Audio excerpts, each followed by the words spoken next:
ओम नमो भगवते वासुदेवाय। स्वागत है आप सभी का आपके अपने YouTube चैनल भक्ति कलश में। भाद्रपद मास की अंतिम एकादशी शुक्ल पक्ष की एकादशी है। इसे परिवर्तनी एकादशी के नाम से भी जानते हैं।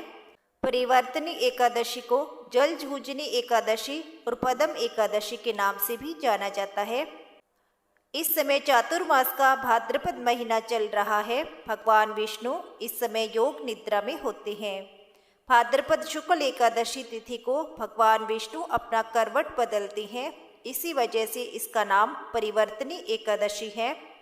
परिवर्तनी एकादशी का व्रत और पूजन करने से समस्त पाप नष्ट हो जाती हैं और जीवन के अंत में वैकुंठ की प्राप्ति होती है।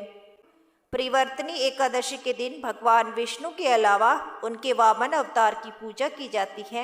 इस व्रत को करने से सभी प्रकार के पापों का नाश हो जाता है और व्यक्ति को मोक्ष की प्राप्ति होती है। जो लोग केवल परिवर्तनी एकादशी की व्रत कथा को सुनते हैं उन्हें हजारों अश्वमेघ यज्ञ करने के बराबर पुण्य फल की प्राप्ति होती है। युधिष्ठिर कहने लगे, हे भगवान, भाद्रपद शुक्ल पक्ष की एकादशी का नाम क्या है? इसकी विधि और इसका महात्म्य बताने की कृपा कीजिए। तब भगवान श्री कृष्ण कहने लगे कि इस पुण्य फल देने वाली, स्वर्ग और मोक्ष को देने वाली तथा समस्त पापों का नाश करने वाली उत्तम वामन द्वादशी का महात्म्य मैं तुमसे कहता हूँ, तुम ध्यान पूर्वक सुनो। यह पदम अथवा परिवर्तनी एकादशी जयंती एकादशी भी कहलाती है। इसका यज्ञ करने से वाजपेय यज्ञ का फल मिलता है। पापियों के पाप नाश करने के लिए इससे बढ़कर कोई उपाय नहीं है।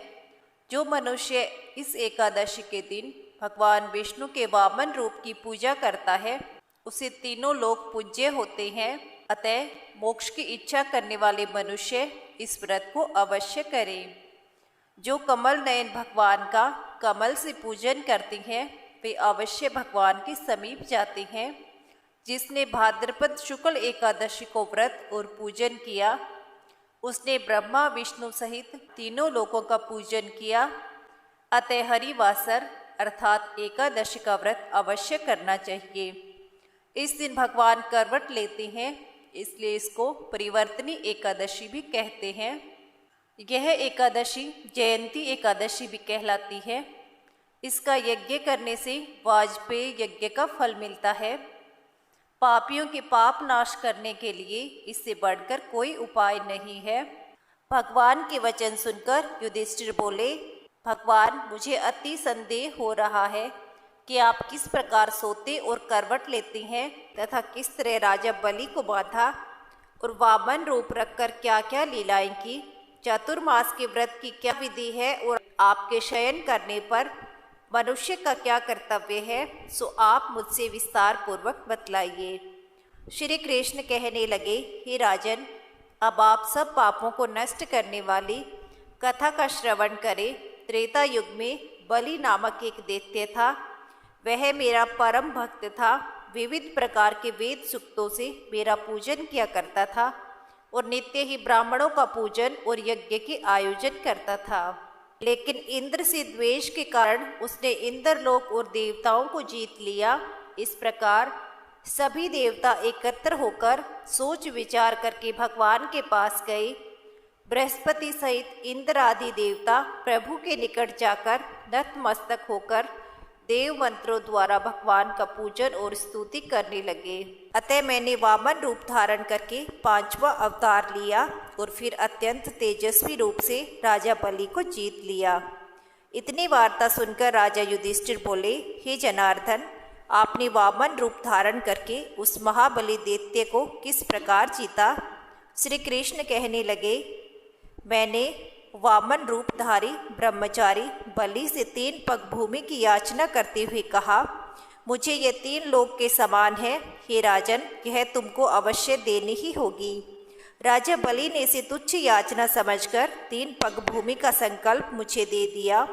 मैंने अपने त्रिविक्रम रूप को बढ़ाकर जहाँ तक कि भूलोक में पद, भूवरलोक में जंगा, स्वर्ग लोक में कमर, महलोक में पेट, जनलोक में हृदय, यमलोक में कंठ की स्थापना करके सत्यलोक में मुख और उसके ऊपर मस्तक स्थापित किया। सूर्य, चंद्रमा आदि सभी ग्रह, गण, योग, नक्षत्र, इंद्र आदि देवता तथा शेष आदि नागगणों ने विविध प्रकार से वेद सूक्तों से प्रार्थना की। तब मैंने राजा बलि का हाथ पकड़कर कहा, हे राजन, एक पैर से पृथ्वी, दूसरे पैर से स्वर्गलोक पूर्ण हो जाए, अब तीसरा पैर कहाँ रखूं? तब बलि ने अपना सर झुका लिया और मैंने अपना पैर उनके मस्तक पर रख दिया, जिससे मेरा वह भक्त पाताल को चला गया।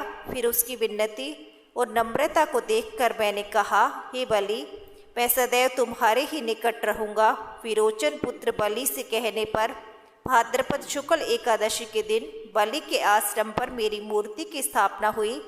इसी प्रकार दूसरी क्षीर सागर में शेषनाग के पीठ पर हुई। हे राजन, इस एकादशी को भगवान शयन करते हुए करवट लेते हैं, इसलिए तीनों लोकों के स्वामी भगवान विष्णु का उस दिन पूजन करना चाहिए। तांबा, चांदी, चावल और दही का दान करना उचित माना गया है। रात्रि को जागरण अवश्य करना चाहिए। जो विधि पूर्वक इस एकादशी का व्रत करते हैं वे सब पापों से मुक्त होकर स्वर्गलोक में जाकर चंद्रमा के समान प्रकाशित होते हैं और यश को पाते हैं। जो पाप नाशक इस कथा को पढ़ते अथवा सुनते हैं उन्हें 1000 अश्वमेघ यज्ञ का फल प्राप्त होता है। यह तो थी प्रिवर्तनी एकादशी की व्रत कथा।